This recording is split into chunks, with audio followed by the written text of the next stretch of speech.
بنی اسرائیل کی ایک منصوبہ بندی پلاننگ کے تحت نسل کشی کہ اس میں جو میل چائلڈ تھے بچے ان کو قتل کر دیا جاتا تھا پیدائش کے ساتھ ہی، اور جو بچیاں ہوتی تھیں فیمیل چائلڈ ان کو زندہ چھوڑا جاتا تھا تاکہ یہ آہستہ آہستہ ان کی نسل ختم ہو کر کے رہ جائے۔ اس میں جو روایتیں آتی ہیں وہ دو قسم کی ہیں۔ ایک تو یہ ہے کہ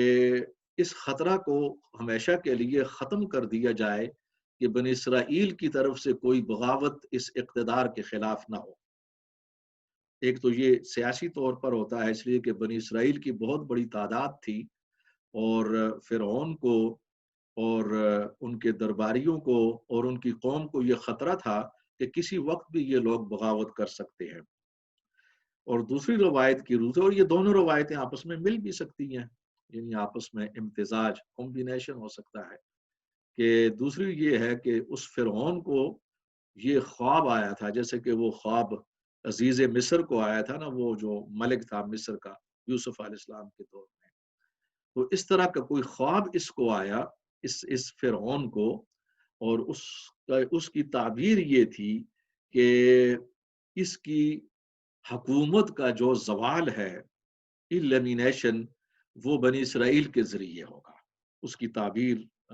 یہ تھی۔ تو اس خواب کی روح سے اور اس کے نتیجے کے طور پر بھی اس نے یہ فیصلہ کیا کہ ان کی جینوسائیڈ کی جائے، ان پر سختیاں کی جائیں تاکہ ہمارا اقتدار ختم نہ ہو۔ بہرحال کوئی بھی صورتحال تھی اس دور کے اندر، یہ بات تو قرآن بھی اس کو تسلیم کر رہا ہے، اور قرآن بار بار اس کی تصدیق کرتا ہے کہ یذبحون ابناءکم ویستحیون نساءکم، یہ لوگ تمہاری جو بیٹیاں ہوتی تھی ان کو زندہ چھوڑتے تھے اور بیٹوں کو قتل کر دیتے تھے۔ اب حضرت موسیٰ علیہ السلام کی جو تاریخ ہے اس کو قرآن کریم کے اندر بار بار دہرایا گیا ہے۔ حضرت موسیٰ علیہ السلام کے قصہ کو جو ہے نا، حضرت یوسف علیہ السلام کو جو قصہ ہے اس کو بھی زیادہ تفصیل کے ساتھ قرآن نے پیش کیا ہے، مگر وہ ایک ہی مقام پر ہے سورہ یوسف میں۔ مگر حضرت موسیٰ علیہ السلام کے واقعات کو یعنی بار بار دہرایا گیا ہے۔ اس میں بہت بڑا سبق ہے، اور جن صورتوں کے اندر زیادہ تفصیل کے ساتھ حضرت موسیٰ کا ذکر ہے پوری تفصیل کے ساتھ، ان کے اندر سورہ البقرہ ہے، المائدہ، الاعراف، طٰہٰ، الشعراء، اور جس صورت میں زیادہ تفصیل کے ساتھ آیا ہے یعنی وہ سورہ القصص ہے۔ اس کے علاوہ بھی جن صورتوں کا نام لیا گیا ہے، اللہ تعالیٰ نے یعنی چھوٹے چھوٹے ٹکڑوں اور پیسز کی صورت میں حضرت موسیٰ علیہ السلام کی زندگی کے مختلف واقعات کو سبق کے لیے اور عبرت کے لیے پیش کیا ہے۔ یعنی کسی پیغمبر کا واقعہ اس قدر تفصیل کے ساتھ اور بار بار قرآن میں نہیں آیا جتنا حضرت موسیٰ کا آیا ہے، اور اس کی بنیادی وجہ یہ ہے کہ حضرت موسیٰ علیہ السلام کے کام اور ان کی دعوت اور نبی علیہ السلام کا کام اور ان کی دعوت اور حالات کے اندر بہت زیادہ مشابہت اور بہت ہی زیادہ مطابقت ہے۔ تو اس وجہ سے قریش کے سامنے اور تمام لوگوں کے سامنے، مشرکین کے سامنے، حضرت موسیٰ علیہ السلام کے اس واقعہ کو تاریخ کے طور پر بار بار دہرایا گیا ہے۔ تو میں سورہ القصص کو بنیاد بنا کر یہ جو تاریخ ہے حضرت موسیٰ کے حوالے سے قرآن کی روشنی میں آپ کے سامنے پیش کر رہا ہوں۔ جیسا کہ میں نے بیان کیا کہ اس صورت کے اندر زیادہ تفصیل کے ساتھ اللہ تعالیٰ نے کلام کیا ہے اس تاریخ کے حوالے سے۔ تو اس میں ارشاد ہے، معذرت، اعوذ باللہ من الشیطان الرجیم، بسم اللہ الرحمن الرحیم، طاسین میم تلک آیات الکتاب المبین، یہ کتاب مبین کی، اس کتاب کی آیات ہیں جو تمام حقائق کو کھول کر بیان کرنے والی ہے، واضح کرنے والی ہے۔ نتلو علیک من نبأ موسیٰ وفرعون بالحق لقوم یؤمنون، تو ہم تلاوت کر رہے ہیں آپ، یعنی ہم بیان کر رہے ہیں آپ کے لیے اے پیغمبر موسیٰ اور فرعون کی خبر کو اور اس کی تاریخ کو درست طریقے کے ساتھ صحیح اس قوم کے لیے جو ایماندار ہے، کیونکہ عبرت تو وہی لوگ پکڑیں گے اس سے کہ جن کے اندر ایمان ہو۔ اس کے بعد پھر اللہ تعالیٰ فرما رہا ہے، ان فرعون علا فی الارض، یقیناً فرعون نے زمین کے اندر تکبر کیا، بہت بڑا متکبر تھا وہ، وجعل اہلہا شیعا، اور اس نے مصر کے رہنے والوں کو ٹکڑوں میں تبدیل کر دیا، یعنی ایک اس کی اپنی قوم تھی قبطی، کہ جس کو وہ نوازتا تھا چونکہ اس کی اپنی تھی، اور دوسری بنی اسرائیل تھے کہ جن کو غلام بنا کر رکھا ہوا تھا اور ان پر وہ ظلم کرتا تھا۔ تو یہ ہے کہ وہ ان کو ٹکڑوں میں تقسیم کر دیا۔ یستضعف طائفة منہم، اور وہ کمزور سمجھتا تھا اور کمزور کر دیا تھا ان میں سے ایک حصے کو، ایک قوم کو، یذبح ابناءہم ویستحیی نساءہم، وہ ان کی عورتوں کو، یعنی فیمیل چائلڈ جو بون ہوتے تھے، پیدا ہوتے تھے، ان کو وہ زندہ چھوڑ دیتا تھا، اور ان کے جو بیٹے ہوتے تھے میل نر، ان کو قتل کر دیتا تھا۔ انہ کان من المفسدین، اور یقیناً وہ فساد کرنے والوں میں سے تھا۔ تو یہ فرعون کا تعارف یہاں پر کروایا گیا ہے۔ پھر اللہ تعالیٰ فرماتا ہے کہ ہم نے یہ فیصلہ کیا کہ جن لوگوں پر ظلم کیا گیا تھا ان کو اٹھائیں اور ان کو بھی طاقت دیں اور وہ نجات دیں۔ یہ اللہ کے فیصلے ہیں، اور اسی فیصلہ کے سلسلے میں حضرت موسیٰ علیہ السلام کی ولادت اس دور کے اندر ہوتی ہے کہ جب یہ جینوسائیڈ کا، نسل کشی کا جو حکم عروج پر تھا، اور جو فرعون کے کارندے تھے، اس کے لشکر، اس کی پولیس، یہ گھر گھر ان کا تعاقب ہوتا تھا کہ کہاں کوئی بچہ پیدا ہوا ہے، وہ بچہ ہوا ہے یا بچی ہوئی ہے، اس لیے کہ منصوبہ جو قتل کرنے تھا بچوں کو۔ جی ہاں، اب ان حالات کے اندر جب موسیٰ علیہ السلام کی ولادت ہوتی ہے تو تاریخ کی روح سے حضرت موسیٰ کی والدہ کو یہ پیدائش سے پہلے اللہ تعالیٰ نے وحی کے ذریعے، یہاں پر ہم کیونکہ الہام کہہ سکتے ہیں، خواب کے اندر، روایات کے اندر آتا ہے کہ ان کی والدہ کو وَأَوْحَيْنَا إِلَىٰ أُمِّ مُوسَىٰ أَنْ أَرْضِعِيهِ، ہم نے موسیٰ کی والدہ کو وحی کی، یعنی یہ خواب کے اندر بتا دیا یا الہام کی شکل میں، کہ پیدائش کے بعد احتیاط کے ساتھ ان کو دودھ پلاتی رہو، فَإِذَا خِفْتِ عَلَيْهِ فَأَلْقِيهِ فِي الْيَمِّ، لیکن جب خوف محسوس کرو اس کی جان کا، موسیٰ کی، تو پھر اس کو دریا کے اندر ڈال دو اس ترکیب کے ساتھ، وَلَا تَخَافِي وَلَا تَحْزَنِي، اور اس کے اندر تم خوف بھی نہیں کرنا اور پریشان بھی نہیں، إِنَّا رَادُّوهُ إِلَيْكَ، کیونکہ ہم تیری ہی طرف موسیٰ کو پلٹا دیں گے، غم نہیں کرنا، وَجَعِلُوهُ مِنَ الْمُرْسَلِينَ، اور ہم اسے رسولوں میں سے بنائیں گے، یہ ایک معمولی بچہ نہیں ہے۔ تو چنانچہ اس طور پر حضرت موسیٰ علیہ السلام کی والدہ نے جب پیدائش ہوئی تو کچھ دیر تک، کچھ عرصہ تک جو ہے نا وہ ان کو چھپائے رکھا، لیکن جب خوف محسوس ہوا کہ اب اس کو قتل کر دیا جائے گا اور زیادہ عرصہ اس کو محفوظ اور مخفی نہیں رکھا جا سکتا، تو پھر انہوں نے اس سکیم کے مطابق جو نا وہ ایک باسکٹ کے اندر چھوٹی سی جو ٹوکری تھی وہ بنائی، جی، چھوٹا سا صندوقچہ، اس کے اندر اہتمام کے ساتھ اپنے بیٹے کو رکھا اور پھر اس کو دریا کی موجوں کے حوالے کر دیا۔ اب یہ اللہ تعالیٰ کی قدرت تھی کہ اس کی دوسری جانب اس کو بتا دیا گیا تھا، یہ آیات کے مطابق ان کی والدہ کو، کہ اس کو دوسری جانب جو آل فرعون ہیں، فرعون کے محل والے، وہ ریسیو کریں گے، وہ وصول کریں گے، لیکن تیری طرف آئے گا۔ بہرحال اس کے بعد اس نے اپنی بیٹی کو، حضرت موسیٰ کی جو بڑی بہن تھی، تو ان کو ساتھ ساتھ لگا دیا کہ وہ ساتھ ساتھ چلی جائے کہ یہ جو بکس ہے دریا کی لہروں پر یہ کہاں تک جاتا ہے اور اس کے ساتھ کیا سلوک ہوتا ہے۔ یہ واقعات آپ نے سنے ہوئے، میں ذرا اختصار کے ساتھ جاؤں گا۔ تو اس کو بہرحال محل میں سے جو لوگ شاہی محل اور کیا کہتے اس کو رائل فیملی، شاہی خاندان سے تھے، انہوں نے وصول کیا، فرعون کے پاس لے گئے۔ جب اس کو کھولا گیا تو حضرت موسیٰ علیہ السلام بڑے خوبصورت تھے، اور اس کے اندر یہ کہ وہ ان کے لیے خصوصاً فرعون کی جو بیوی تھی ان کے دل میں محبت پیدا ہو گئی،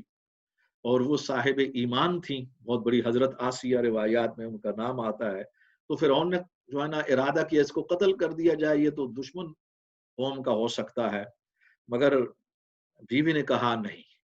اس کو قتل نہیں کرنا، ہو سکتا ہے کہ اس کو ہم اپنا بیٹا بنائیں، آنکھوں کی ٹھنڈک بنائے، دیکھو کتنا خوبصورت بچہ ہے، اب فرعون بھی متاثر ہو گیا. پہلے تو اس نے اپنے گھمنڈ کی وجہ سے قتل کا ارادہ تو کر لیا تھا، لیکن حضرت موسیٰ کی شکل و صورت سے متاثر وہ بھی ہو رہا تھا. جب بیوی نے اپنا ارادہ ظاہر کر دیا تو بہرحال اس نے مان لیا. یہ اللہ تعالی کی قدرت تھی کہ جس بات سے فرعون ڈر رہا تھا، اب وہی چیز، وہی معاملہ اس کے گھر میں پلنے لگا اور اس کی پرورش ہوئی. یہ اللہ تعالیٰ کی قدرت ہے. انسان کچھ اور سوچتا ہے لیکن اللہ کے فیصلے اور ہوتے ہیں. یہ بہت بڑی نشانی ہے انسانوں کے لیے اس میں. تو حضرت موسیٰ علیہ السلام کی تربیت جو ہے وہ شاہی محل میں ہوئی، اور وہاں پر جو ہے نا ان کی تربیت اس دوران قرآن کی روح سے واقعہ یہ ہوا جو کہ اللہ تعالیٰ نے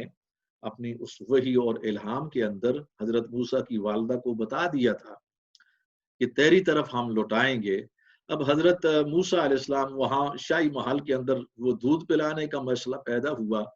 اور وہ کسی بھی دائی کا دودھ نہیں پی رہے تھے. تو یہ اس بخش کے ساتھ، چھوٹے سے بخش کے ساتھ ساتھ ان کی بڑی بہن چونکہ ساتھ ساتھ تھی، وہ محل کے اندر بھی ان کو ایکسیس ہو گیا، چلی گئی. تو انہوں نے ان کو کہا جی کہ میں تمہیں ایک ایسی دائی کا حوالہ دیتی ہوں کہ جس کا دودھ یہ پی لے گا، میں ضمانت دیتی ہوں. اس لیے کہ وہ بچے کو پالنا چاہتے تھے، اس کی محبت اللہ تعالیٰ نے پیدا کر دی تھی. تو اس نے کہا فلاں، تو لہٰذا بچے کو والدہ تک پہنچا دیا گیا حضرت موسیٰ کی. اب ظاہر ہے کہ اپنی وہ والدہ کی ہی دودھ پر وہ پلتے رہے اور اس عمر کو پہنچے کہ اب وہ دودھ چھوٹ گیا. اس کے بعد پھر قرآن کے مطابق آگے ان کو پتہ چل گیا،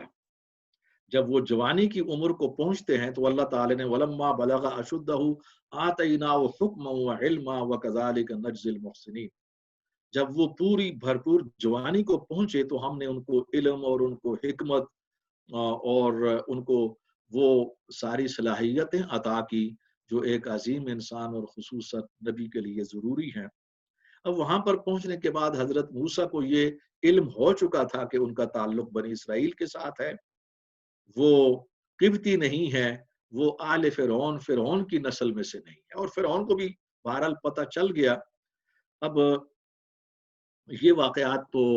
قرآن کریم کے اندر نہیں ہے، بائبل کے اندر ملتے ہیں کہ اس دوران حضرت موسیٰ علیہ السلام چونکہ وہ سمجھتے تھے کہ وہ بنی اسرائیل، وہ اسرائیلی ہیں، تو وہ گاہے گاہے جہاں بھی ان کے لیے ممکن ہوتا تھا تو اپنی قوم کے لیے وہ مراعات لے لیتے تھے، ظلم کو کم کرواتے، مدد کرتے رہتے تھے. فرعون کڑتا تھا اس بات سے، مگر وہ ہاتھ نہیں ڈال سکتا تھا اپنی بیوی کی وجہ سے، اس لیے کہ بیوی حضرت آسیہ کو اللہ تعالیٰ نے یعنی بہت بڑی اس لحاظ سے علم اور حکمت عطا کی، اور اس کی جو سلطنت چل رہی تھی اس کے اندر جو اچھائی تھی، جہاں کہیں بھی انصاف ہوتا تھا اور سسٹم جو بہترین چلتا تھا وہ حضرت آسیہ کے مشوروں سے تھا. اور وہ متاثر تو تھا فرعون حضرت آسیہ کے اخلاق اور اس کے طرز سیاست سے. تو حضرت آسیہ چونکہ اس کی بیوی موسیٰ کی پشت پر تھی، ان کو اپنا بیٹا سمجھتی تھی. اور یہ بھی اللہ تعالیٰ نے ایک بہت بڑا کرم کیا کہ اپنے نبی اور پیغمبر کو اولاً اپنی ماں کے پاس پہنچا دیا کہ اسی کا دودھ پیے، دوسریوں کا نہیں. اور دوسرے نمبر پر ان کی پرورش شاہی محل کے اندر حضرت آسیہ جیسی خاتون کے ہاتھوں ہوئی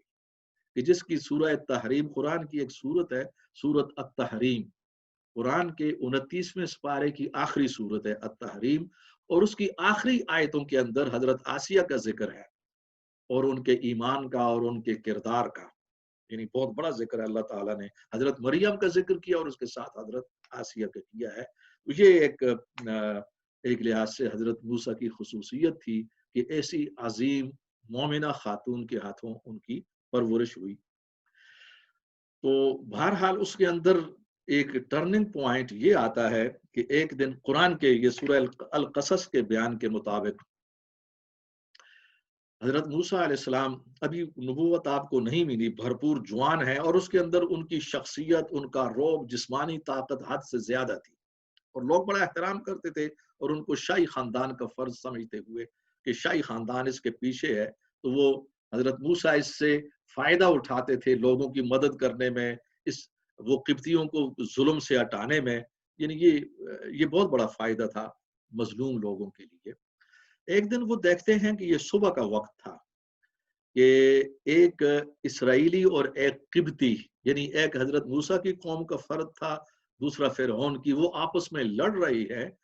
اور وہ جو اسرائیلی تھا حضرت موسیٰ کی قوم کا، اس نے مدد طلب کی حضرت موسیٰ سے، کیونکہ وہ جانتا تھا کہ یہ میری قوم کا آدمی ہے۔ اب حضرت موسیٰ جو ہے وہ ان کو چھڑانے کے لیے، بھئی کیا کر رہے ہو؟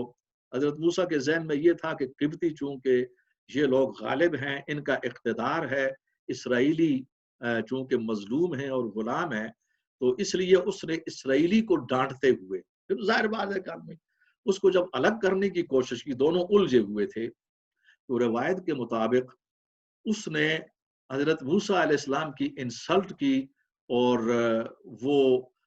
ان کو ہٹا رہے تھے تو وہ مزید الجھنے لگا حضرت موسیٰ کے ساتھ۔ جی، جب وہ زیادہ الجھنے لگا تو حضرت موسیٰ علیہ السلام نے سزا دینے کے لیے اس کو تھپڑ جب رسید کیا، تو حضرت موسیٰ کی طاقت اتنی زیادہ تھی کہ وہ نیچے گرا اور مر گیا، وہ اس کی تاب نہ لا سکا۔ وہاں پر قرآن کے بیان کے مطابق حضرت موسیٰ علیہ السلام کو بڑا افسوس ہوا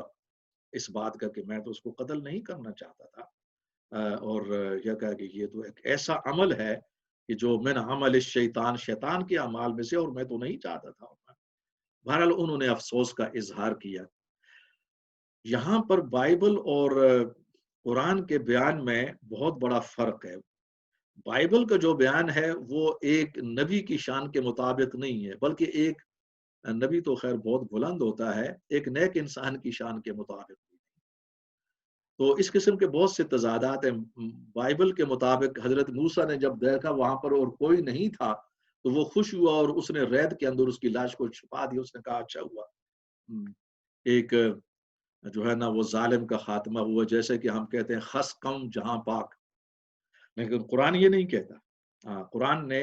ایک پیغمبر اور ایک صالح انسان کی شان کو برقرار رکھا۔ اس قسم کے متعدد جو ہے نا وہ مقامات ہیں بہت زیادہ، کہ جس میں قرآن بائبل کی تاریخ کی تصحیح کرتا ہے۔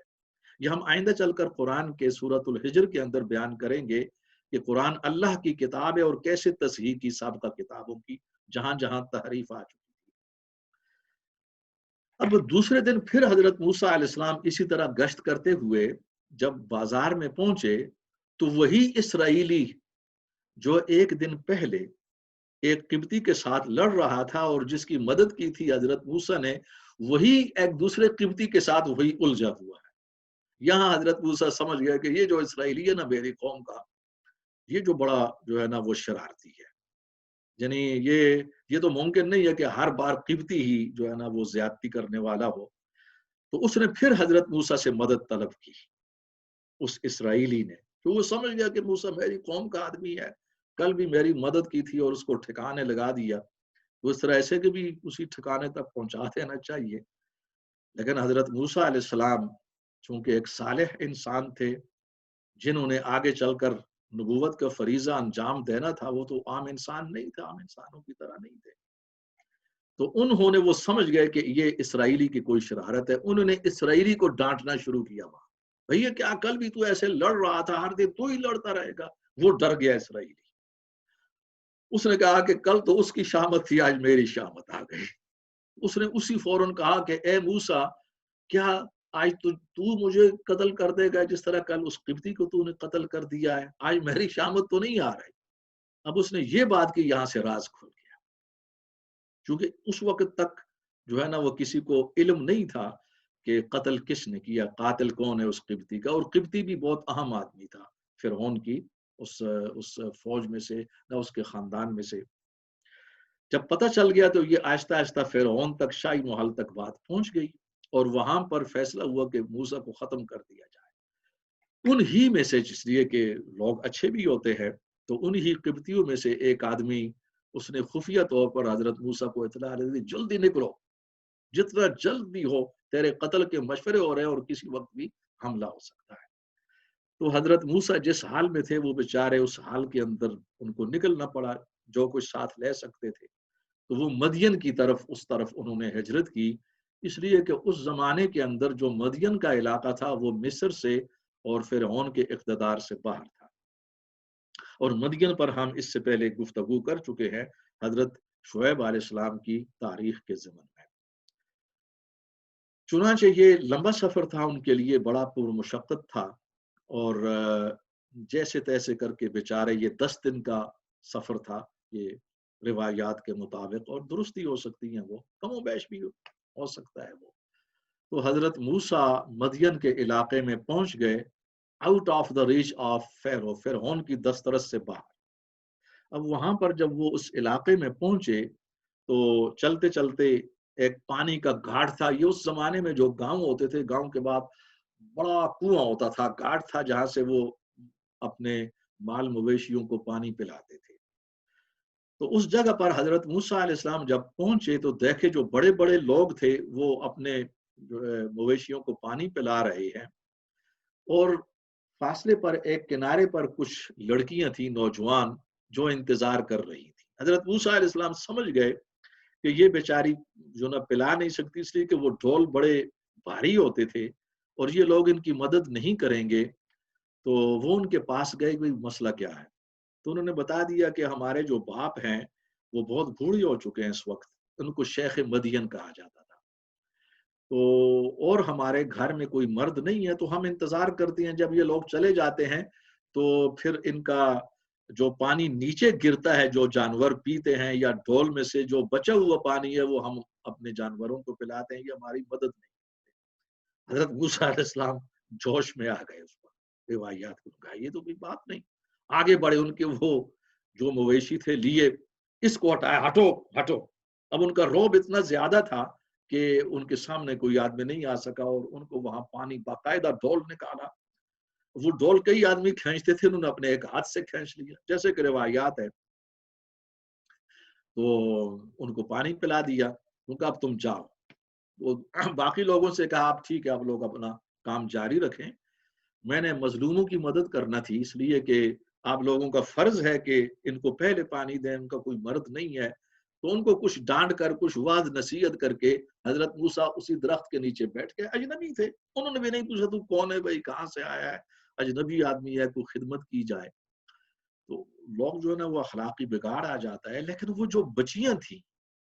وہ اپنے باپ کے پاس گئیں اور ان سے واقعہ بیان کیا پورا۔ کوئی اجنبی تھا بیچارہ، بھوکا تھا، اور اس کے چہرے سے معلوم ہوتا تھا کہ پریشان تھا، لیکن وہ بہت ہی حیا والا تھا۔ انہوں نے کہا کہ اتنا صالح آدمی تھا کہ اس نے وہاں سے ہمارے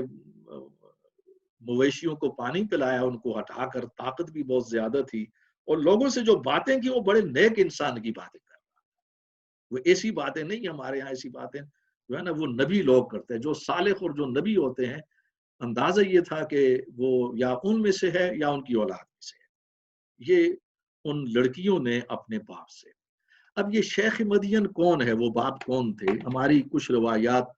یہ بھی بتاتی ہیں کہ وہ حضرت شعیب تھے، بہت بوڑھے ہو چکے حضرت شعیب علیہ السلام، کیونکہ علاقہ تو انہیں کے تھا، قوم انہیں کی تھی،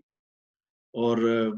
غرق ہونے کے بعد، عذاب کے بعد جو لوگ بچ چکے تھے تو حضرت شعیب ان کے ساتھ طویل عرصہ تک رہے۔ یہ وہ قوم تھی جو عذاب سے بچی ہوئی تھی، لیکن وقت کے ساتھ ساتھ بگاڑ آ چکا تھا ان کے اندر بھی۔ ایک تو تاریخ یہ کہ یہ حضرت شعیب تھے، اور دوسری روایت یہ ہے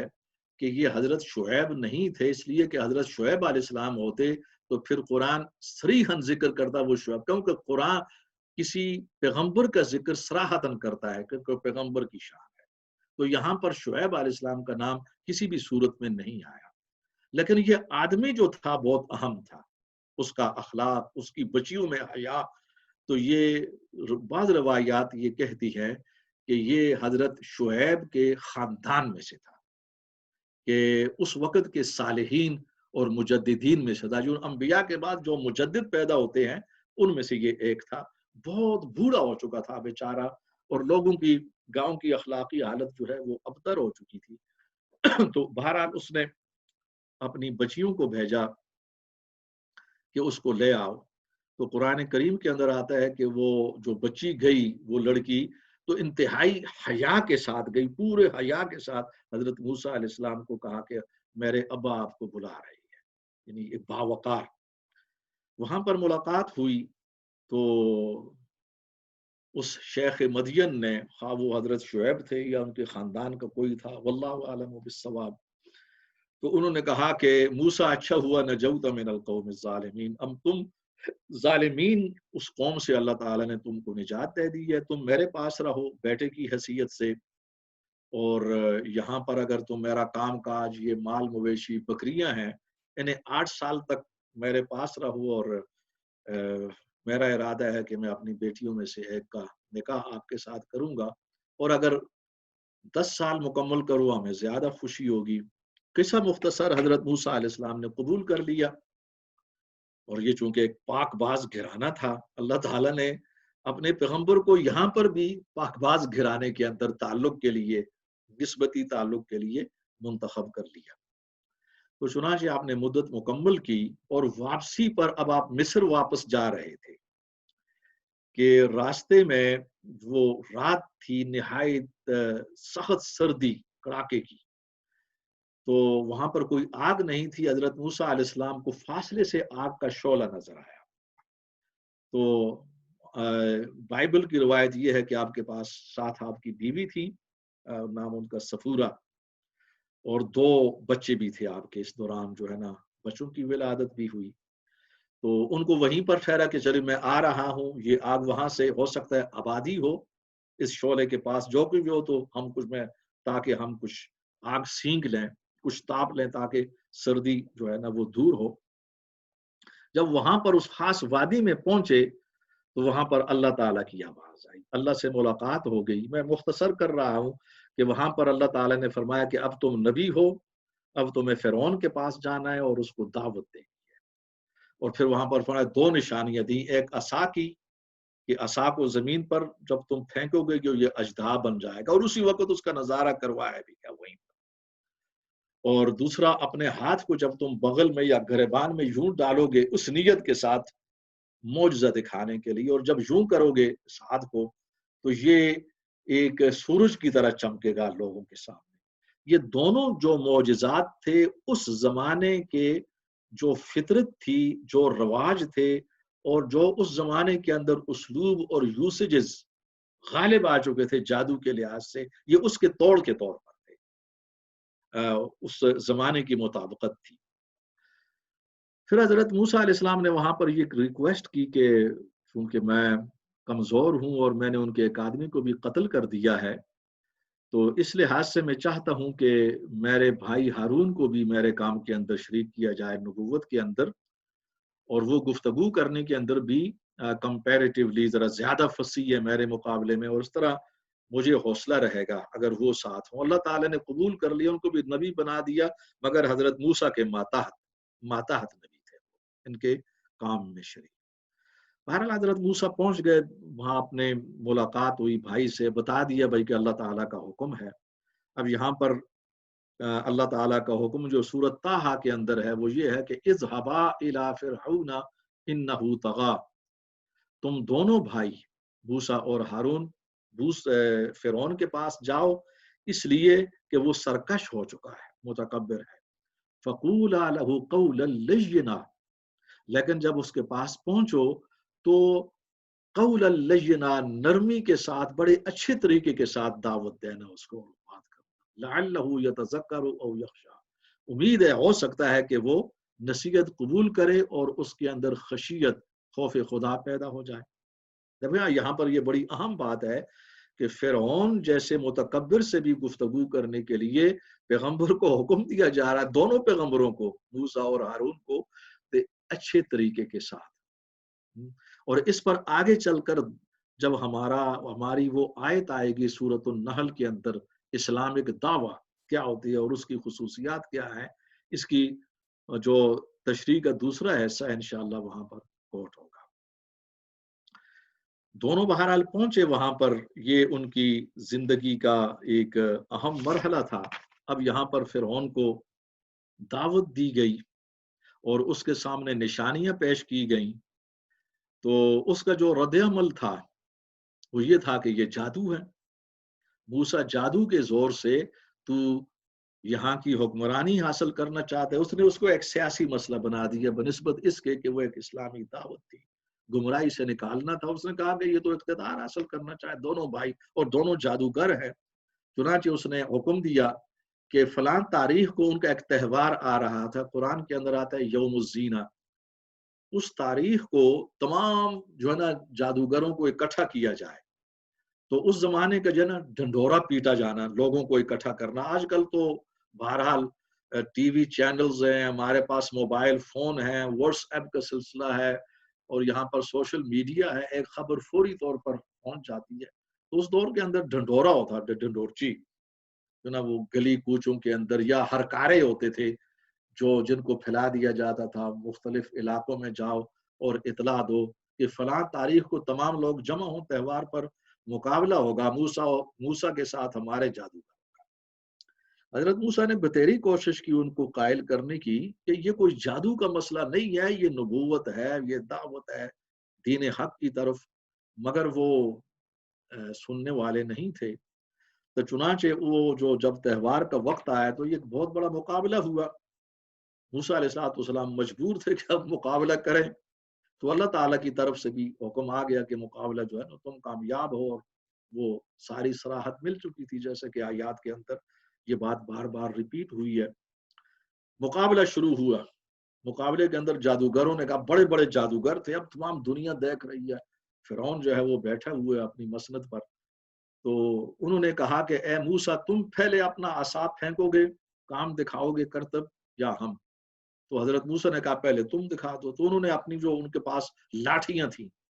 اور ان کے پاس رسیاں تھیں پہلے سے تیار شدہ, جب پھینکی, اس جادو کیا, تو وہ سانپ بن کر وہ دوڑنے لگی. اب یہ لوگوں کی وہ حقیقت میں سانپ نہیں تھی, لیکن وہ جادو کا اثر ایسے کیا تھا کہ دیکھنے والوں کی جو قوت ہوتی ہے نا دیکھنے کی, دا پاور آف سینگ, اس کو افیکٹ کر لیا گیا تھا, اور ان کو لوگوں کو یوں نظر آ رہا تھا کہ وہ ایک سانپ کی شکل ہے ان لاٹھیوں اور رسیوں. اب حضرت موسیٰ علیہ السلام نے جواب میں اپنا عصا ڈال دیا, پھینک دیا. وہ بہت بڑا اژدہا بن گیا. جب بڑا اژدہا بنا تو انہوں نے سب کو نگل لیا. یہاں پر دو روایتیں ہیں. ایک روایت کے مطابق وہ جتنی بھی وہ لاٹھیاں اور رسیاں سانپ بنی ہوئی تھیں وہ سب کو نگل گیا اس میں. اور دوسری روایت کے مطابق اس نے نگلا نہیں ہے, وہ تلقف کا لفظ ہے قرآن کا, اور دونوں روایت کی گنجائش ہے اس میں انٹرپریٹیشن کی. کہ دوسری کے مطابق جس وہ رسی کو اور جس لاٹھی کو اس اژدہا نے, عصا والے موسیٰ علیہ السلام کے اژدہا نے جا کر ٹچ کیا, منہ لگایا, وہ اپنی اصلی شکل میں آ گیا. وہ اگر لکڑ تھی تو وہ لکڑ بن گئی لاٹھی, اگر وہ رسی تھی تو رسی کی شکل میں. بس اس کے بعد اس کو جادوگر اپنی اصلی شکل میں تبدیل نہ کر سکے. دونوں ممکن ہو سکتی ہیں. یہاں پر جب یہ صورتحال ہوئی تو بہرحال حضرت موسیٰ علیہ السلام نے دوبارہ جب اس کو ٹچ کیا اس اژدہا کو, یہاں پر روایات کے مطابق حضرت موسیٰ علیہ السلام کو تھوڑا جا خوف محسوس ہوا کہ کافی بڑا اژدہا تھا, اور پھر اس کے اندر یہ تھا کہ پتہ نہیں اگر میں اس کو ٹچ کروں, پتہ نہیں یہ اژدہا دوبارہ عصا بنتا بھی ہے یا نہیں, کیونکہ وہ ایکسپیرینس پہلے تو ہو چکا تھا, لیکن جب مقابلہ ہوتا ہے نا تو مقابلے میں آدمی پر پریشر بھی ہوتا ہے, بڑی دنیا دیکھ رہی ہے, کہیں ایسا نہ ہو کہ یہ اصلی حالت میں ہی نہ ہے. تو اللہ تعالیٰ کی طرف سے بھائی نہیں ٹچ کرو کوئی بات. تو فوراً جب ٹچ کیا تو وہ عصا تھا حضرت موسیٰ کے ہاتھ میں. جادوگر جان گئے کہ موسیٰ جادوگر نہیں ہے, کیونکہ جادوگر اپنے کرتب کو جانتے ہیں اور وہ دوسرے جادوگروں کو بھی جانتے ہیں, اور انہوں نے یقین کر لیا کہ یہ اللہ کا نبی ہے, یہ پورا معجزہ ہے. وہ اسی وقت سجدے میں گر گئے, آمنا برب ہارون و موسیٰ, ہم اس اللہ پر ایمان لائے جو ہارون اور موسیٰ کا رب ہے. اب فرعون کو بڑا غصہ ہے, اس نے کہا کہ یہ تو کہیں پہلے سے ملے ہوئے تھے, یہ تو سازش ہے میرے خلاف. قرآن میں آتا ہے ان کا یہ تو یہ بیان آج کل ہمارے سیاستدان کیا کرتے ہیں, تو یہ پرانے سیاستدانوں کا وتیرہ بھائی یہی تھا انبیاء کے خلاف. یہ تو میرے خلاف سازش, آپ سے میں ملے ہوئے تھے پہلے سے. یعنی حقیقت کو ماننے کے بجائے یعنی اپنے آپ کو جسٹیفائی کرنا اور سیف سیون کا راستہ تلاش کرنا. تو انہوں نے کہا پھر دھمکی دی ان جادوگروں کو کہ تمہارے ہاتھ پاؤں کو الٹی سائڈ سے جو ہے نا متضاد سائڈوں سے کاٹ دیا جائے گا, اور تمہیں اس کے بعد سولی پر لٹکایا جائے گا. مگر جادوگروں نے کہا کہ نہیں، ہم حقیقت کو جان چکے ہیں اور ہم ہر قسم کی سزا کا سامنا کرنے کے لیے تیار ہیں۔ یہی ہے وہ مقام کہ جب ایمان صحیح معنوں میں کسی کے اندر آ جاتا ہے تو پھر اس میں قوت بھی آ جاتی ہے مقابلہ کرنے کی۔ یہی وہ کیفیت تھی جو حضرت بلال کے اندر پیدا ہوئی، وہی حالات تھے جب وہ مار کھا رہے تھے۔ حضرت عمار کے اندر پیدا ہوئی، ان کے والد میں، ان کی والدہ حضرت سمیہ کے اندر، کہ جنہوں نے ابو جہل کا سامنا کیا ایمان کی حالت میں، اس نے نیزہ مارا اور سمیہ کو شہید کر دیا۔ انسانی تاریخ میں یعنی اسلامی تاریخ کے اندر یہ پہلی خاتون شہیدہ ہے اسلام کے لیے، حضرت سمیہ، حضرت عمار بن یاسر کی والدہ۔ جس طرح حضرت شعیب رومی ایسے جو لوگ تھے، دیکھو نا، یہ ایمان کی وہ معرفت ہے، جب یہ حقیقتاً آ جاتی ہے تو پھر انسان ڈرتا نہیں ہے کسی بھی مصیبت سے اور مشکل سے، اس لیے کہ وہاں پر وہ اللہ کے ساتھ ملاقات کی لذت کو وہ تلاش کر لیتا ہے۔ یہ ہمیں نصیب، بہت کم لوگوں کو نصیب ہوتی ہے۔ مصیبت یہ ہے کہ عموماً ہمیں نصیب نہیں ہو رہی ہے لذت، اس لیے ہم سمجھتے ہیں کہ دنیا کے مال و اسباب، ان کے اندر کمی نہ ہو، یہ بھی پورے کے پورے حرام اور حلال دونوں شکلوں میں حاصل ہوں، اور کچھ ہم خدا بھی ساتھ کر لیں، خدا کو بھی خوش رہ رہے ہیں۔ تو آج کل تو ہم اس مذہب پر چل رہے ہیں، مسلمانوں کا یہ مذہب ہو چکا ہے، لیکن یہ حضرت موسیٰ کی بہت بڑی کامیابی تھی، اتنے بڑے مجمع کے سامنے، اور فرعون کی رسوائی تھی۔ موسیٰ جیت گئے، حق جیت گیا یعنی، اور باطل ہار گیا فرعون کی شکل میں۔ روایات کے مطابق حضرت موسیٰ علیہ السلام اس کے بعد 40 سال کل تبلیغ کرتے رہے، قبطی قوم پر بھی، فرعون پر بھی۔ اس کے اندر بہت سے حالات پیش آئے جن کو فی الحال اس ایک نشست کے اندر بیان نہیں کیا جا سکتا۔ قرآن نے متعدد ان کو، اور بائبل میں تو زیادہ تفصیلات ہیں، کچھ ایسی تفصیلات ہیں جو قرآن اور اسلام کے معیار کے مطابق نہیں ہیں، اور اکثر جو ہیں وہ معیار کے مطابق ہیں، ان کو ہم مانتے ہیں اور ان کو بیان کرتے رہتے ہیں۔ تو چنانچہ روایات کے مطابق پھر حضرت موسیٰ علیہ السلام آخری مرحلہ آ گیا، یہ ہجرت کا تھا، اور اس میں پوری پلاننگ کی گئی، اس لیے کہ بنی اسرائیل لاکھوں کی تعداد کے اندر تھے، لاکھوں انسانوں کو خفیہ طور پر اس لحاظ سے نکالنا کہ فرعون اور اس کے لشکروں کو اور اس کی قوم کو خبر نہ ہو۔ یہ کار دارت بہت بڑی پلاننگ، اس کے لیے پلاننگ کی گئی، اور پھر اس پلاننگ کے مطابق حضرت موسیٰ علیہ السلام اپنی قوم کو رات کے آخری حصے میں لے کر کے نکلے۔ یہ وہ وقت تھا کہ جب ہر انسان سویا ہوتا ہے، جو ایک پلاننگ تھی،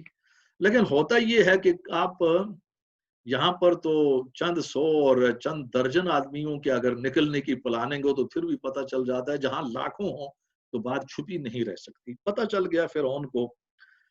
اور فرعون نے پیچھے سے جب تعاقب کیا تو وہ پہنچ گیا۔ ابھی یہ اس روایات کے مطابق بحر احمر کی جو شمالی جو خلیج تھی، نارتھن سائڈ پر ایک خلیج تھی، وہاں پر ایک راستہ تھا پار کرنے کا۔ اب وہاں تک پہنچے نہیں تھے، راستے میں تھے کہ فرعون کا لشکر فرعون کی قیادت میں پہنچ گیا۔ اب یہ پریشانی ہوئی، وہی کے مطابق موسیٰ علیہ السلام نے اپنا عصا سمندر پر مارا اور وہ 2 ٹکڑے ہو گیا، سیدھا راستہ بن گیا اس میں سے، اور موسیٰ علیہ السلام نے حکم دیا کہ تمام کے تمام اس میں سے نکل جائیں، فوراً بڑی تیزی کے ساتھ گزرو۔ جہاں پوری جتنی تیزی کے ساتھ وہ گزر سکتے تھے انہیں گزرنا پڑا۔ جب یہ گزر چکے تو فرعون بھی پیچھے سے پہنچ گیا، اور جب اس کا پورا لشکر اس سمیت درمیان میں آ گیا تو اللہ کے حکم کے مطابق جو پانی جو دونوں طرف پہاڑ کی طرح کھڑا ہوتا، اس طرف بھی ان کے دونوں ٹکڑے آپس میں مل گئے، اور فرعون اپنے لشکر سمیت غرق ہو گیا۔ اس کے بعد بنی اسرائیل کا جو ہے نا وہ ایک دوسرا مرحلہ شروع ہوتا ہے، یہ صحرائے سینا کے اندر، اس کے بعد صحرائے سینا سے گزر کر ان کی آخری منزل کنعان یعنی فلسطین تھی، جو ان کی ارض موعود تھی،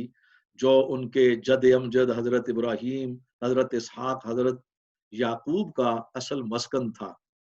اس لیے کہ وہاں سے حضرت یوسف علیہ السلام کی وجہ سے وہ مصر میں گئے تھے، ورنہ وطن تو یہی تھا، اب انہیں وہیں پر آباد ہونا تھا۔ اس کے اندر اب انہیں جب اس میدان یہ صحرا تھا تو اس کے اندر اللہ تعالیٰ نے خاص انعامات کیے جن کا ذکر مختلف صورتوں میں، لیکن خصوصاً قرآن کریم کی سورہ البقرہ کے اندر آغازی کے اندر یہ بار بار آتا ہے کہ یہ بڑا سخت موسم تھا تو وہاں پر بادل آ گئے، موسم میں چینجنگ آ گئی، پھر خوراک کا مسئلہ تھا، من اور سلوہ کی شکل میں خوراک ملتی رہی، پانی کا بہت بڑا مسئلہ تھا، ایک چٹان کو عصا مارا تو 12 چشمے اس میں سے، یعنی اللہ تعالیٰ کی انعامات تھیں خصوصی ان کے ساتھ۔ پھر حضرت موسیٰ علیہ السلام جب کوہ طور پر گئے تورات حاصل کرنے کے لیے احکامات، حضرت ہارون علیہ السلام ان کے نائب تھے اور ان کی قیادت میں ان لوگوں کو چھوڑا، تو پیچھے جو زیورات بنی اسرائیل کی خواتین اپنے ساتھ اٹھائی پھر رہی تھیں، تو ان کی روایت کے مطابق وہ بڑے بوجھل تھے، انہوں نے ان کو اتار کر رکھ دیا یا وہاں پر پھینک دیا کہ اب چونکہ ہمیں آگے سفر کرنا ہے تو یہ ہمارے کام کے نہیں ہے۔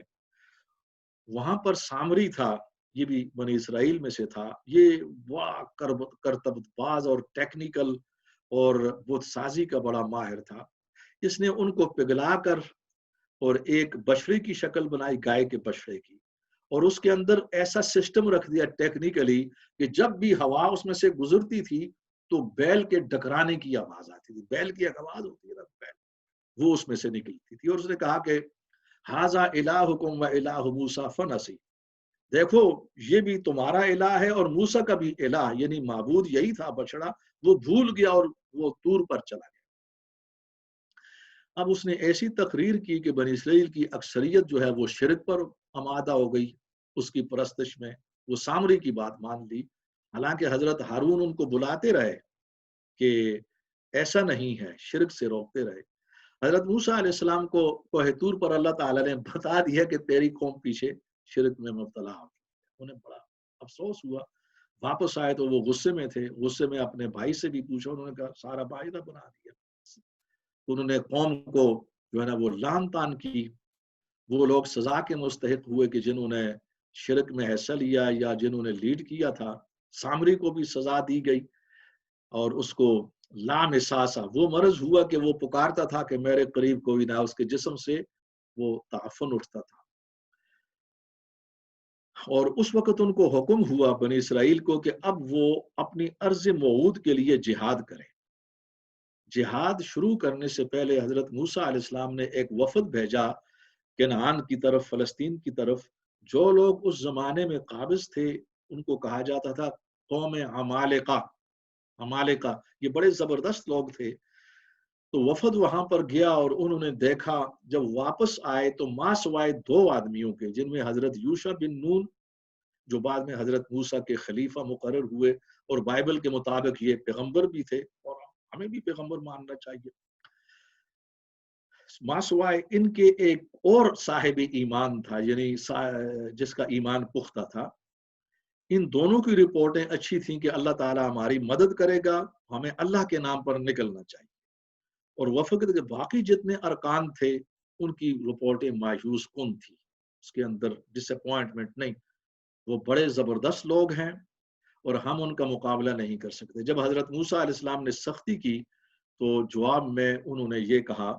کہ یا موسیٰ انا لن ندخلها حتى يخرجوا منها فإن يخرجوا منها فإنا داخلون، اے موسیٰ ہم ہرگز وہاں پر جانے والے نہیں ہیں اپنے ارض موعود میں جب تک کہ یہ قوم عمالقہ یہ وہاں سے خود نہ نکل جائے، جب یہ نکلیں گے پھر ہم داخل ہوں گے۔ اور پھر انہوں نے کہا کہ فَاذْهَبْ أَنْتَ وَرَبُّكَ فَقَاتِلَا إِنَّا هَاهُنَا قَاعِدُونَ، اگر جہاد ہی کا مسئلہ ہے تو ہمیں مروانے کے لیے کیوں لے، ہم تو فرعون کی غلامی کے اندر ہی ٹھیک تھے، اب تو جا اور تیرا رب، تم دونوں جا کر لڑو ان عمالقہ کے ساتھ، ہم یہاں پر بیٹھے ہوئے ہیں، جب تم کامیاب ہو جاؤ گے تو پھر ہمیں بلا لینا۔ اب یہ حضرت موسیٰ علیہ السلام کے لیے انتہائی روح فرسا اور انتہائی صدمہ کی بات تھی، افسوس ہوا، دکھ ہوا کہ قوم کی بزدلی اس لیے کہ فرعون کی غلامی کے اندر رہ کر ان کے اندر یہ جو ہوتا ہے نا حوصلہ، جہاد کے لیے جو مشقت ہے اور جو اس کے لیے دلیری ہوتی ہے یہ ختم ہو چکی تھی۔ یہ غلامانہ ذہن جو ہے نا، یہ غلامی ہوتی ہے۔ آج ہم نے جتنے بھی زیادہ اپنی قوم کو لیکچر دیں، جتنے بھی زیادہ آپ دلائل پیش کریں، ہماری پاکستانی قوم اردو کی طرف نہیں آئے گی، وہ انگریزی کی طرف جا رہی ہے۔ آج جو ہے نا وہ بڑے بڑے گلگت کے وہ پہاڑوں پر بھی یہ بات میں گپ نہیں لگا رہا، یہ حقیقت ہے کہ وہاں پر شادی کارڈ بھی جب چھپتے ہیں تو وہ انگریزی میں ہوتے ہیں، کسی کو انگریزی نہیں آتی، یہ غلامی ہوتی ہے، غلامی غلامی ہے۔ اس لیے اقبال نے کہا تھا کہ غلامی میں بدل جاتا ہے قوموں کا ضمیر، تھا جو ناخوب بتدریج وہی خوب ہوا، کہ غلامی میں بدل جاتا ہے قوموں کا ضمیر۔ بات وہی ہے یہاں پر بھی۔ تو اس لیے پھر یہ سورہ المائدہ کے اندر یہ بات آتی ہے، قال فإنها محرمۃ علیہم 40 سنہ، کہ پھر اللہ تعالیٰ نے 40 سال تک اس اپنی زمین کے اندر، اپنے ملک کے اندر ان کا رہنا اور ان کا داخل ہونا حرام کر دیا۔ یتیہون فی الارض، وہ زمین کے اندر بھٹکتے رہیں گے 40 سال تک، یعنی اسی صحرائے سینا کے اندر، کوہ طور کے دامن میں، یہیں پر وہ 40 سال۔ اب ہوا یہ کہ حضرت موسیٰ کا بھی انتقال ہو گیا وہاں پر اسی صحرائے سینا میں، اور ان کے بھائی حضرت ہارون یہ 3 سال بڑے تھے عمر میں، ان کا حضرت موسیٰ سے پہلے انتقال ہو گیا وہیں صحرائے سینا میں۔ پھر ان کے جو خلیفہ تھے حضرت یوشع بن نون، انہوں نے یہ کیا، انہوں نے تو کیا لیکن زیادہ کام حضرت موسیٰ علیہ السلام کا تھا، کہ جو نئی نسل صحرائی ماحول کے اندر پیدا ہوئی اس پر کام کیا، نوجوان نسل پر حضرت موسیٰ علیہ السلام نے اس کی تربیت کی، اس لیے کہ وہ غلامی کے ماحول کے بعد پیدا ہوئی، صحرائی ماحول میں اس کے اندر جرت پیدا ہوئی، اس کی تربیت کی گئی، اور جب وہ پوری جوانی کو پہنچی تو جو ان کے باپ دادا تھے غلام نسل، وہ فوت ہو چکی تھی، اگر کوئی باقی تھے تو خال خال ہوں گے،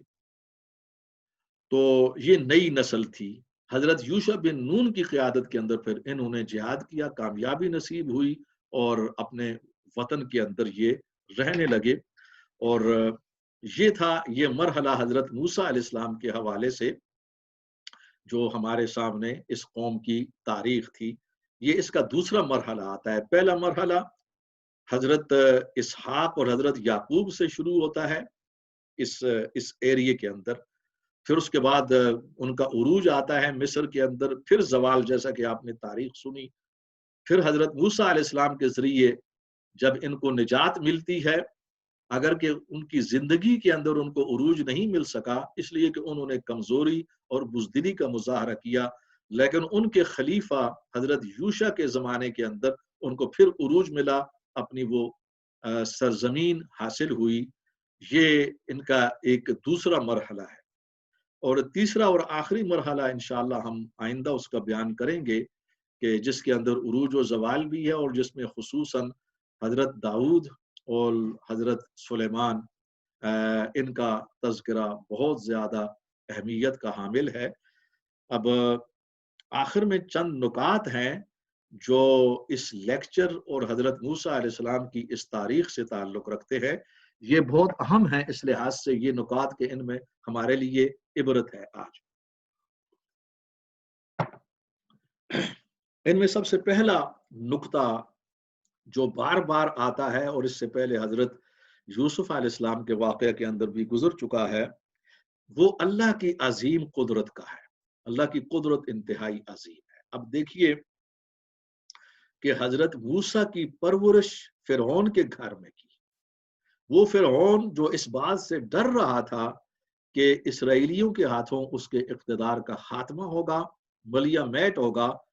اور اس نے ان کی جینوسائیڈ، نسل کشی شروع کی، مگر اللہ کی تدبیر اور تھی،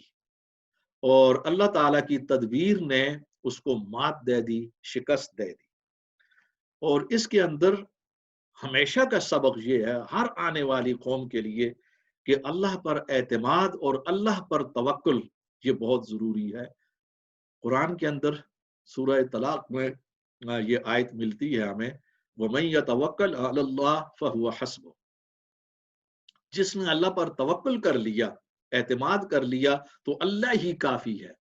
ان اللہ بالغ امرہ، کیونکہ اللہ تعالیٰ اپنے معاملے کو پورا کرنے والا ہے. اس کا مطلب یہ ہے کہ اب اس بندے کے جتنے بھی معاملات ہیں وہ اللہ تعالیٰ کی براہ راست حفاظت کے اندر ہے، اور اللہ تعالیٰ اس کے لیے ان کو درست کرتا رہے گا، لیکن اس کے لیے صحیح معنی میں توکل بہت ضروری ہے. دوسرا نقطہ اس کے اندر دنیاوی اقتدار اور دنیاوی بادشاہتوں کا ہے. جب کسی کے پاس اقتدار آتا ہے، دولت آتی ہے، آج بھی صورتحال یہی ہے، انسان سمجھتا ہے کہ یہ ختم ہونے والی نہیں ہے، وہ تکبر کرتا ہے، کمزور لوگوں پر ظلم کرتا ہے، اور وہ انصاف کے راستے سے ہٹ جاتا ہے. ہاں وہ حکمران ہوں یا ہمارے خاندانوں کے اندر ایسے لوگ ہوں کہ جن کو اقتدار مل جاتا ہے، یا قوموں کے اندر انفرادی طور پر ہوں یا آفیشلی اقتدار پر ہوں. یہ بہت بڑا مرض ہے. جیسا کہ پرانے زمانے میں ہزاروں سال پہلے لوگوں کے اندر ہوتا تھا، بادشاہوں میں، وہ آج بھی اسی طرح موجود ہے ہمارے معاشروں کے اندر بھی. اور اس کے اندر یہاں سبق یہ ہے کہ یہ چیز ختم ہونے والی ہے، ناپائیدار ہے. اور جو چیز پائیدار ہے، ختم نہیں ہوتی، وہ نیک نامی ہے اور وہ انصاف ہے. ہر انسان کو انصاف کی طرف آنا چاہیے. اللہ نے اگر دولت دے دی ہے، اقتدار دے دیا ہے، تو اسے انصاف کے راستہ میں استعمال کیا جائے، ظلم کے لیے نہیں. اور یہ بہت بڑا سبق ہے تمام قوموں کے لیے کہ آج فرعون کا نام مٹ چکا ہے، اس کی تعریف کرنے والے نہیں ہیں، لیکن حضرت موسیٰ کے ماننے والے، حضرت موسیٰ کی تعریف کرنے والے یہ دنیا کے اندر اکثریت کے اندر موجود ہیں. آپ دیکھیں 3 مذاہب ہیں جو حضرت موسیٰ کو مانتے ہیں، اور وہ اپنے اپنے لٹریچر میں، اپنی عبادت گاہوں میں، تقریروں میں، خطبوں میں حضرت موسیٰ کی عظمت بیان کرتے ہیں. اور اس وقت ہم بھی کر رہے ہیں. یہاں پر یہودی ہیں جو ان کے وہ مذہب پر ہیں اور ان کو ماننے والے ہیں. عیسائی بھی حضرت موسیٰ علیہ السلام کی اسی طرح عزت کرتے ہیں، ان کے وہ پیغمبر ہیں عظیم. اور ہم مسلمان تو کرتے ہیں. 3 مذاہب جو ہیں آپ دیکھیں ان کے ماننے والے بہت بڑی تعداد میں ہیں، اور قیامت تک یہ ذکر ہوگا. اور فرعون کی کون تعریف کرے گا؟ سب کچھ مٹ چکا ہے. یہ ہے کہ نیکی باقی رہتی ہے، برائی مٹ جاتی ہے. اور پھر اس کے اندر جو ہے نا ایک اور تیسرا اہم نقطہ یہ ہے کہ دیکھیے حضرت نبی کریم صلی اللہ علیہ وآلہ وسلم نے حضرت موسیٰ علیہ السلام کے یہ سارے واقعات قریش کے سامنے کھڑے ہو کر قرآن کی شکل میں فر بیان کر دیے. حالانکہ آپ کو براہ راست اس کا کوئی علم نہیں تھا، کسی یونیورسٹی میں آپ نے پڑھے نہیں تھے، اور حضرت موسیٰ کے جتنے بھی واقعات ہیں یہ عبرانی زبان کے اندر تھے. آپ تو عربی بولنے والے تھے. یہودیوں کا لٹریچر آپ تک نہیں پہنچا، کسی یہودی سے کوئی ملاقات نہیں ہے، جی کہیں اور سے انفارمیشن نہیں ہے. اور ایکیوریٹ، بالکل صحیح انداز کے اندر جو نبی علیہ الصلوۃ والسلام نے یہ انفارمیشن دی، اور بلکہ اصلاح کی، تورات کی. یہ اس بات کا ثبوت ہے کہ قرآن اللہ کا کلام ہے، صرف اللہ ہی یہ انفارمیشن دے سکتا تھا حضور علیہ الصلوۃ والسلام کو. اور حضور سچے نبی ہیں، کیونکہ ایسی انفارمیشن جب اللہ دیتا ہے تو سچے نبی پر نازل کرتا ہے. یعنی یہ حضور کی سچائی اور قرآن کی سچائی کی بہت بڑی دلیل ہے، اور اسی پر ہم اکتفا کر رہے ہیں. اللہ تعالی ہم پر فضل و کرم فرمائے،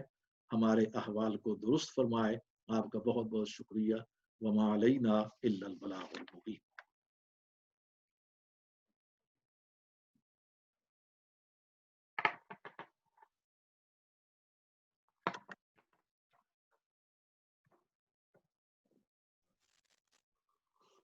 السلام علیکم ڈاکٹر صاحب، بہت بہت وعلیکم السلام ورحمۃ اللہ. کافی اچھا تقریر تھی، لیکچر اچھا تھا، کافی معلومات ہوئی. آپ سے 2 سوال ہیں. ایک تو قرآن شریف پہلے سپارے میں ہے کہ بنی اسرائیل نے ایک جگہ نافرمانی کی تھی، میرے خیال ہے کہا تھا کہ اللہ کو دکھایا جائے، تو اس پر پھر ان کو سزا ملی تھی کہ ان کو کہا تھا کہ اپنے آپ کو قتل کر لیں. تو مجھے اس واقعے کی تفصیل معلوم نہیں، لیکن اگر آپ تھوڑا سا بتا سکے تو مہربانی ہوگی. ایک تو یہ سوال ہے. دوسرا سوال، جیسے آپ نے یہ سوال ہے کہ بنی اسرائیل کتنا عرصہ غلامی میں تھی کہ ان کا وہ سلیو والی مینٹالٹی ہو گئی تھی. تو اس سے ہم کس طرح پیرالل ڈرا کر سکتے ہیں کہ ہندوستان میں انگریزوں کی 200 سال حکومت تھی اور اس سے قوم کی سوچ میں کیا فرق آیا؟ جزاک اللہ، آپ کے دونوں سوالات کافی علمی نوعیت کے ہیں۔ پہلے سوال کا جواب یہ ہے کہ یہ 70 لوگ تھے۔ دراصل یہ بنی اسرائیل کا ایک اصرار تھا کہ ہم یہ دیکھنا چاہتے ہیں کہ موسیٰ تم جو طور پر جاتے ہو وہاں پر کیا کرنا ہے، اور ہم ایک نشانی دیکھنا چاہتے ہیں۔ اور اسی دوران میں یہ واقعہ آ چکا تھا کہ چونکہ انہوں نے شرک کر دیا تھا تو اس سلسلے میں ایک معافی بھی مانگنا تھی اللہ تعالیٰ سے۔ تو یہ ممکن نہیں تھا کہ پوری کی پوری اسرائیلی قوم کو حضرت موسیٰ کوہ طور پر لے جاتے اور نشانی یہ تھا حضرت موسیٰ پر جب کیفیت وحی کی طاری ہوگی تو اس کا کچھ نہ کچھ نظارہ یہ دیکھ لیں گے کہ اللہ کو تو یہ نہیں دیکھ سکتے، ان کا تو قالوا فقالوا ارنا اللہ جہرتن، تو ان کا جو مطالبہ یہ تھا کہ آپ ہم اپنے رب کو، جس رب کو وہ بھی مان رہے تھے، یہ بگڑے ہوئے مسلمان تھے کیونکہ مشرک یا اس طرح کے لوگ نہیں تھے، مشرک قوموں کے ساتھ اختلاط کی وجہ سے مصر میں چونکہ غلام ہے تو فرعون کی قوم جو ہے وہ ایک بالائی قوم تھی جس کو کہتے ہیں ڈومینیٹنگ فیکٹرز کے اندر مقام پر وہ لوگ تھے، یہ غلام تھے۔ غلاموں کی مصیبت یہ ہوتی ہے کہ یہ طاقتور کلچر، اس کی روایات، اس کے مذہب اس سے متاثر ہوتے ہیں۔ اس لیے میں نے اپنے لوگوں کی یہ مثال دی کہ ہمارے اوپر یہ غلامی یا دوسرے سوال کی طرف جب آئیں گے تو اس پر گفتگو ہوگی۔ یہاں پر یہ ہے کہ ان کو 70 آدمیوں کا انتخاب کیا قرآن کے مطابق، اور روایات کے مطابق ان کو حضرت موسیٰ ساتھ لے گئے۔ وہاں پر جب انہوں نے نظارہ دیکھا تو وہاں پر یہ اصرار شروع کر دیا، نہیں ہم ہٹیں گے نہیں جب تک ہم جو نا اللہ کو دیکھ نہ لیں۔ اب حضرت موسیٰ نے کہا کہ میں نہیں دیکھ سکتا، تم کیسے دیکھو گے؟ اور ایک تجربہ حضرت موسیٰ نے کر لیا تھا، ہم نے بیان کیا بھی اس سے پہلے کہ اے اللہ میں تم کو دیکھنا چاہتا ہوں، مجھے دکھا۔ تو پھر وہ تجلی، اگر سامنے پہاڑ کی طرف دیکھو تم دیکھ نہیں سکو گے، وہاں پر تجلی کو دیکھو۔ جب تجلی دیکھی موسیٰ بے ہوش ہو گئے، پہاڑ جو ہے نا وہ پارا ہو گیا، وہ بھی اللہ کی تجلی کا سامنا نہ کر سکا، نہ اٹھا سکا۔ یہ سارے واقعات ان لوگوں کو بتائے، لیکن یہ بگڑے ہوئے مسلمان تھے، اسرائیلی نہیں۔ تو وہاں پر ایک کڑک کے ساتھ ان کو ختم کر دیا گیا کوہ طور پر، ان 70 کو۔ پھر موسیٰ نے دعا کی کہ اس طرح جب میں واپس جاؤں گا تو یہ قوم اور بگڑ جائے گی، اللہ تعالیٰ تجھے تو زیادہ معلوم ہے، تو خالق ہے میری قوم کا۔ وہ کہیں گے کہ موسیٰ نے وہاں پر قتل کر دیا ہمارے 70 آدمی، میرے لیے اور مسئلہ پیدا ہو جائے گا۔ تو پھر اللہ تعالیٰ نے اپنی قدرت سے ان کو زندہ کر دیا، پھر ان کو توبہ کرنا پڑی۔ اس کے اندر جو فَقْتُلُوا أَنفُسَكُمْ ہے، اس کا مطلب یہ ہے کہ جن لوگوں نے جو ہے نا وہ شرک، سامری کو تو قتل نہیں کیا گیا اس لیے کہ اس کو زیادہ عبرت کے طور پر پیش کیا کہ اس کے جسم کے اندر ایسی بیماری پیدا کر دی برس کی اور تعفن کی، کوئی اس کے نزدیک نہیں جاتا تھا اور وہ عبرت بن گیا، وہ مر گیا، اس کی تو زیادہ عبرتناک موت۔ جن لوگوں نے یعنی فوری طور پر سامری کی دعوت کو قبول کیا اور باقی لوگوں کو آمادہ کیا، یعنی ان کی جتنی تعداد تھی ان کو قتل ہونا پڑا، باقیوں کے لیے پھر معافی ہوئی اور جو سزا ہوئی وہ بائبل کے اندر آتا ہے، مختلف جرمانے آگے پیچھے، لیکن جو بہت بڑے کلپریٹ تھے ان کو یہ سزا ہوئی، اور سامری کے لیے سب سے بڑی عبرتناک سزا تھی۔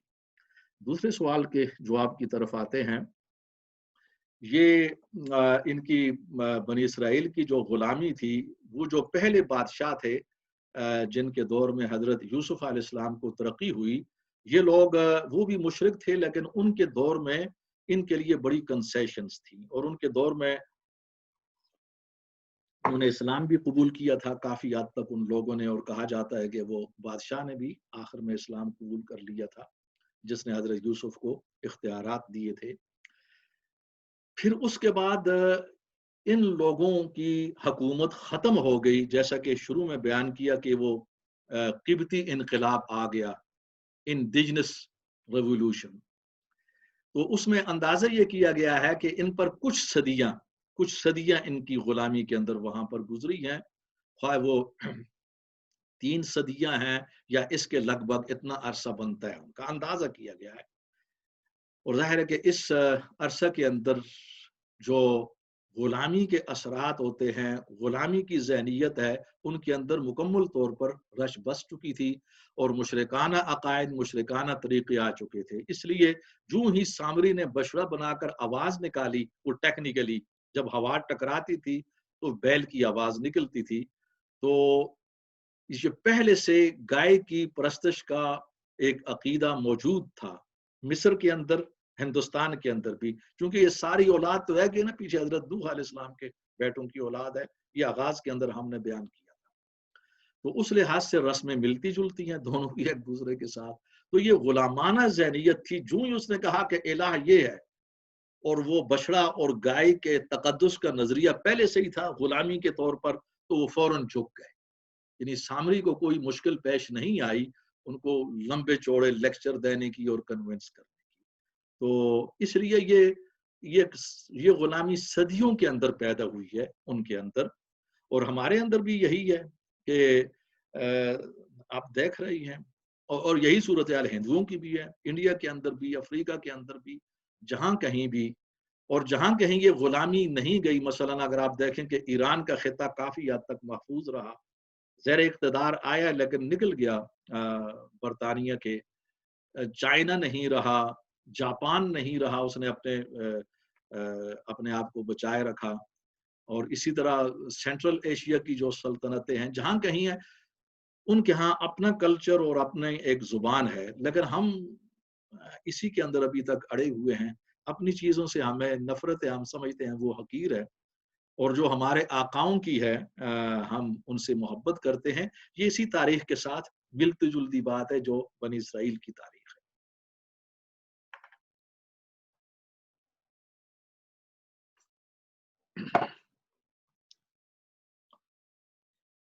اسی میں جب یہی سوال ہے کہ جب انہوں نے قرآن شریف میں لکھا ہوا ہے کہ اقتلوا انفسکم، تو یہ کیا خودکشی کرنے کا حکم تھا یا قتل کیا گیا تھا؟ نہیں، ان کو وہاں پر جو سزا دی گئی تھی، دراصل قرآن نے اس کا ذکر نہیں کیا، اور اس کی ایک تفسیر یہ بھی ہے، اقتلوا انفسکم اپنے آپ کو پریکٹیکلی قتل کرنا نہیں ہے، ایک تفسیر اس کی یہ بھی ہے کہ اپنے لفظ یہ ہے کہ اپنے نفسوں کو قتل کرو، اس لیے کہ تم نے جو شرک کیا وہ تکبر کی بنیاد پر تھا، جو شرک کیا وہ گمراہی کی بنیاد پر تھا۔ اب یہ ہے کہ اپنے نفس کو قتل کرنے کا مطلب یہ ہے کہ اب تم توبہ کرو، استغفار کرو اس حد تک کہ اس کے بعد تمہارے اندر شرک نہ آ سکے۔ تو ان لوگوں کو حکم دیا گیا کہ وہ مسلسل استغفار میں رہیں، وہ خیرات کریں، اور یہ ایک تفسیر اس کی یہ بھی ہے۔ اور دوسری تفسیر یہ قرآن نے تو بیان نہیں کیا ہے، لیکن اس کے اندر یہ ہے کہ وہ اپنے آپ کو خودکشی کی شکل میں بھی قتل کرو، یا ان کو جو بنی اسرائیل کے اندر حضرت موسیٰ علیہ السلام کے جو مقرر کردہ گارڈ تھے، جو اہم لوگ تھے مصلحین، وہ ان کو قتل کریں، ان میں سے کوئی شکل بھی پیش آئی، لیکن قرآن جو ہے نا یہ صراحت نہیں کرتا۔ اور ایک تفسیر وہ بھی ہے فَاقْتُلُوا أَنفُسَكُمْ کی، جو ابھی میں نے بیان کی۔ تھینک یو، جزاک اللہ۔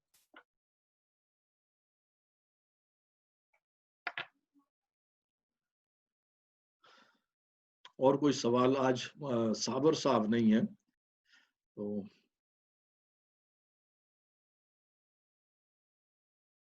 پھر دعا کر لیتے ہیں اگر کوئی سوال نہ ہو تو۔ جی ضرور۔ ٹھیک ہے۔ الحمدللہ رب العالمین والصلاة والسلام علی رسولہ الامین وعلی آلہ وصحبہ اجمعین۔ اللہم اعنا علی ذکرک وشکرک وحسن عبادتک۔ اللہم ارنا الحق حقا وارزقنا اتباعہ وارنا الباطل باطلا وارزقنا اجتنابہ۔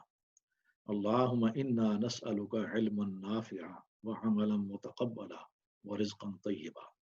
سبحان ربک رب العزت عما یصفون وسلام علی المرسلین والحمد للہ رب العالمین۔ شکریہ۔